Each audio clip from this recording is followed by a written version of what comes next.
All right, leverage trading part 3. Here we go.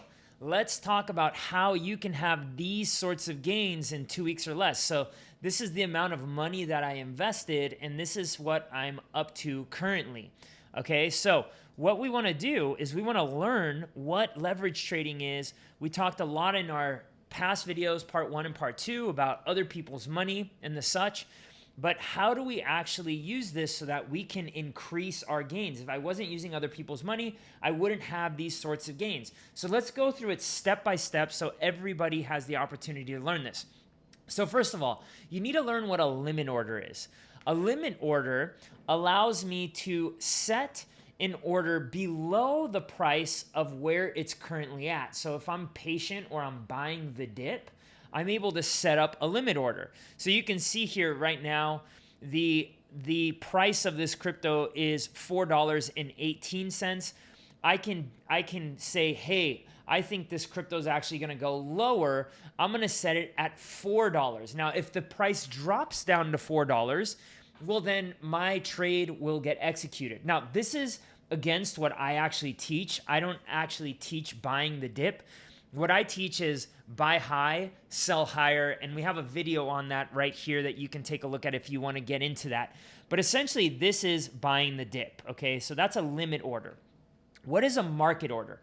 A market order is usually what I use because I have an indicator that I use, and I take a look at it at 7 o'clock every single day.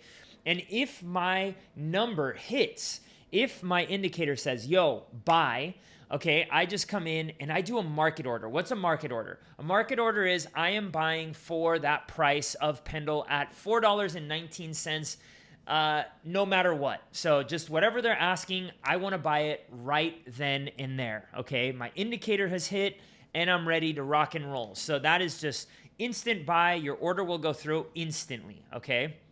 What's a stop order?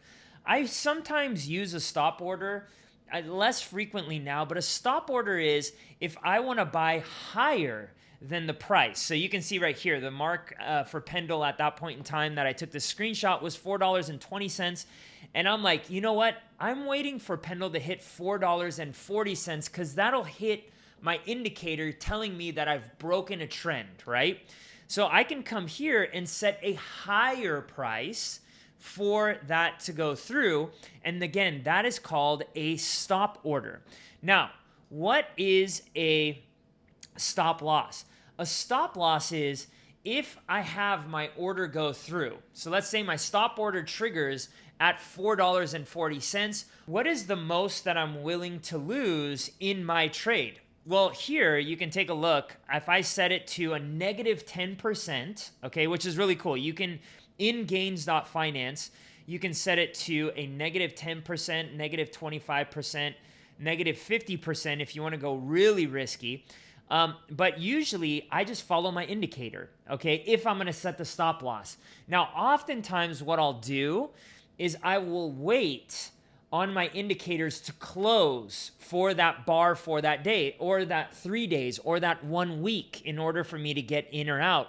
And these are the things that I teach in my course, by the way. We have a free webinar coming up on October 22nd. If you're interested in signing up, the link's down below. I'm going to actually go through this in more detail then.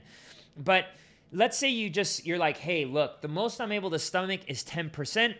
You're able to click this on gains.finance, 10%. And that stop loss from where the price is would be set using your leverage, which is set at 2 times leverage at $4.18. Now, what does it take profit?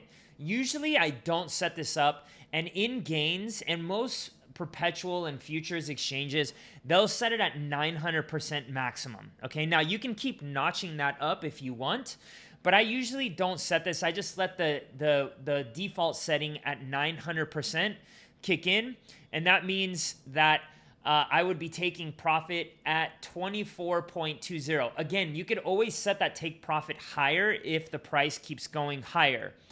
Okay, now using leverage. Here's some screenshots again from gains. Now, remember, the more leverage you use, the more risk you are taking on. I talked about that in part 2.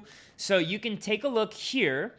And if I set it to 100x leverage, that is a very, very aggressive stance. I would never ever do, especially on altcoins. Maybe on Bitcoin and Ethereum, maximum I would go is like 3, maybe 4x leverage. That would be very, very aggressive.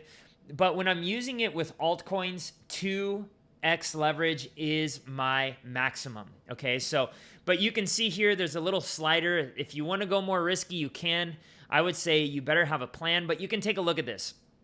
Right here, the more I slide this over, the more that I take on risk and the more that my liquidation price kicks in. So let's say, for instance, if I'm setting this trade up at $4.40, the market just has to sneeze in order for me to get liquidated. And here's a little bit more zoomed in. If the price goes down to $4.37, I get my entire position blown out. This is kind of like gambling, to be quite honest with you. So I probably wouldn't use this, and especially on the indicators that we use way longer term indicators here. All right. Now, you want to be able to check your transaction, and this will be at the bottom of your transaction. So you'll take a look. All right, what is my execution price here at $4.40? What's my spread? It's less than 1% or 0.001%, so that's great. I set my max spread, so this is slippage. So if there's not enough liquidity, that may go up at the time, but right now there seems to be plenty of liquidity. It shows how much the notional value of what I'm going to be investing in. So 400 USDC is my total value. My position size will be 90 pendle, and my fees will be $4. My liquidation price will be $2.46. You want to be keeping an eye on the liquidation price. And then what is my estimated borrow fee? It shows here. So what you would do is I'm going to show you right here. You would take this 0.0018 times that by 24 and times that by 365, and that would give you your APR for borrowing against this, which is I think 6 or 7% around there. But you need to know what this is, because if you're borrowing at 100% per year and your crypto only goes up by 100% per year, you basically just broke even, and that's not what we're trying to do here. Okay, so once you open these positions in gains, you'll see all of your positions here. It'll show the size of your position. It'll show what you actually invested right here in the collateral. It'll show what your opening price is. It'll show what the current price is, what the liquidation price is for you. Again, you want to keep an eye on that. And then what your take profit is or stop loss. I don't have a stop loss, but I do have a take profit, as well as my profit and loss and what the percentage is. So this is always something that you want to just be looking at on a daily basis, okay? And especially if you're using the indicators that we teach in our course, you definitely want to be watching this, because you may need to be on your computer once per day at 7 p.m. It's not a lot of time, but you definitely need to see what's going on. Now, open orders. This means orders that have not gone through. So on those stop orders or on those limit orders, they will show here. Right now, I don't have any of those. And then your history. This is always good to see what trade orders. So if you like go and you're taking a look and you're like, wait, I don't get what just happened, you can always go into your history to figure this out. Okay, now, adding collateral. This is definitely one that is really, really important, especially if you're using the indicators that we teach and the strategy that we teach on how to dollar cost average in. You're going to come here and you're going to see there's going to be 3 buttons at the end of each trade that'll open up this window. Now, what I'll want to do is if I want to edit my position size, I can come here, which means add, okay? My position size, I'll come here, I'll click on edit position size, and it'll lead me to this. So this is very similar to what you actually filled out when you originally set up this trade, but you'll put in either an increase or a decrease in collateral, and you'll put here the amount of collateral that you want to put in. So let's say, I don't know, you want to add another $1,000, you do that, and then for that $1,000, you want to use 2x leverage.